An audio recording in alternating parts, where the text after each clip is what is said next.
After 59 years, Star Trek finally has its own version of Yoda. For nearly 6 decades, Star Trek has stood apart from Star Wars in its approach to storytelling.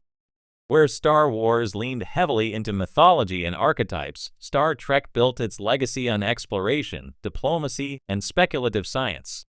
But in a surprising twist, after 59 years of boldly going, Star Trek may have finally introduced a character who echoes the wisdom, mystery, and cultural significance of Star Wars' most iconic figure, Yoda. And no, it's not just another short, green alien. In Star Trek, Prodigy, the animated series aimed at younger audiences but secretly packed with some of the franchise's most thoughtful storytelling, the character of Murf at first glance seemed like comic relief. But over time, Murf has evolved into something far more interesting, a mysterious, nearly indestructible being with untapped potential, emotional intuition, and an enigmatic connection to the crew's journey. Like Yoda before him, Murf proves that size, form, and initial impressions mean nothing when the wisdom and strength of a character emerge gradually and profoundly. But Murf isn't the only Yoda parallel in modern Star Trek.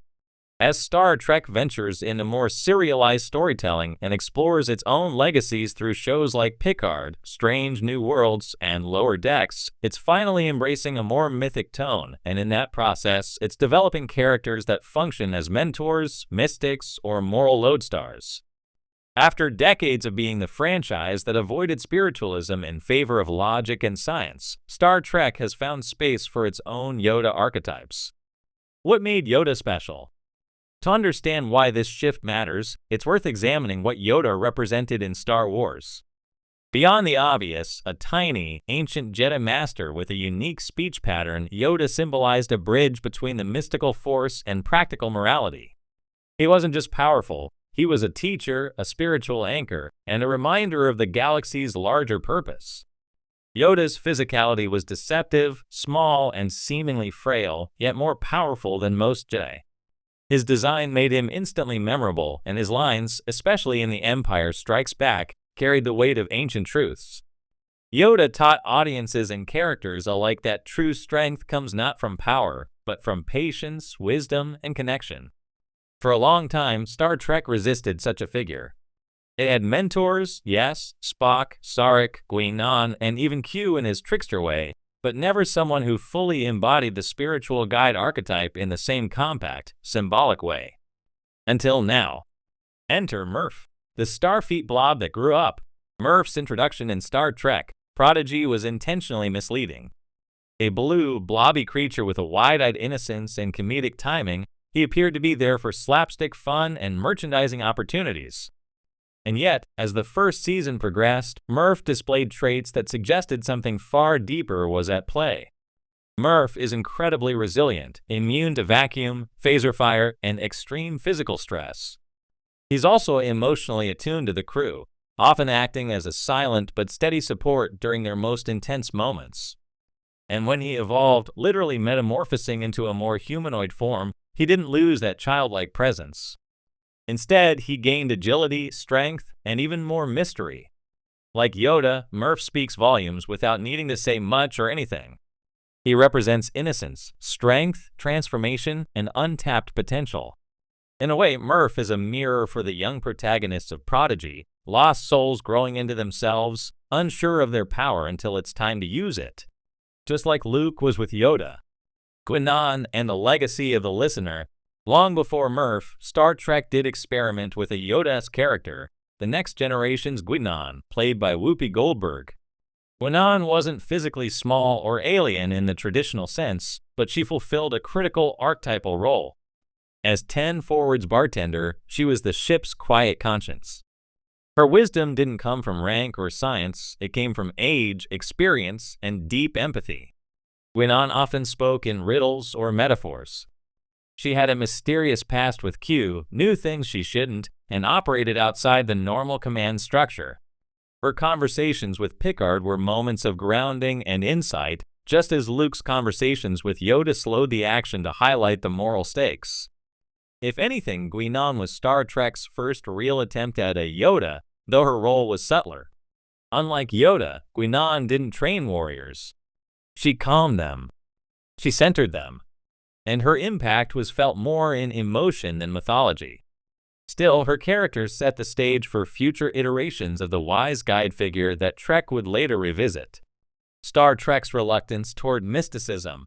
So why did it take Star Trek nearly 60 years to get its own version of Yoda? The answer lies in its DNA. Gene Roddenberry's vision for Star Trek was steeped in humanism, rationality, and science. The original Star Trek avoided religion and mysticism in favor of logical progression and optimism through knowledge.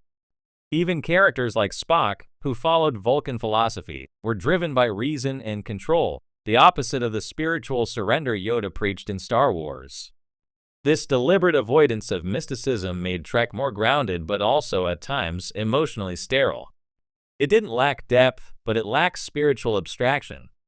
There were exceptions. Episodes like The Inner Light or Far Beyond the Stars offered metaphysical detours, but the franchise always pulled back to science. It wasn't until modern iterations like Discovery, Picard, and Prodigy that Star Trek began softening its stance. These shows are more character-driven, emotionally complex, and open to spiritual or philosophical ambiguity. And with that tonal shift came room for new types of characters. The Yoda archetype spreads in Trek. If Murf is Trek's Yoda in terms of unexpected wisdom and mystery, other characters are also inching toward the archetype in their own ways. Dr. Kovich in Star Trek. Discovery is a fascinating figure, a bureaucrat who often seems to know more than he should. His calm demeanor, vague insights, and possible connections to Section 31 or even time travel make him feel like a 32nd century oracle. Captain Pike in Strange New Worlds also serves a Yoda-like purpose. He's the calm, emotionally grounded leader who knows his own tragic future but chooses to live with grace. His ability to guide his crew, especially younger officers like Uhura and Lon, echoes Yoda's patient mentorship, though Pike's strength is moral, not mystical. Jean-Luc Picard in his third act has become a kind of elder sage. In Star Trek, Picard, we see him pass on lessons, reflect on his own mistakes, and mentor a new generation. He's not the action hero he once was, he's something more enduring, a living legacy. Why Trek's Yoda emerged now? It's no accident that Star Trek finally embraced a Yoda-type figure now. The franchise is adapting to modern storytelling trends, where mythology, archetypes, and serialized growth matter more than self-contained plots. Audiences expect emotional depth, recurring themes, and layered symbolism. In the era of cinematic universes and prestige TV, characters like Murf, Guinan, or Pike resonate more deeply because they offer comfort, perspective, and hope. Trek's willingness to explore vulnerability and spirituality, once off limits, makes it possible to tell stories that feel richer and more human.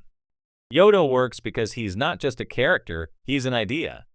An embodiment of a deeper truth. For the longest time, Star Trek avoided that sort of metaphorical, a galaxy full of lessons,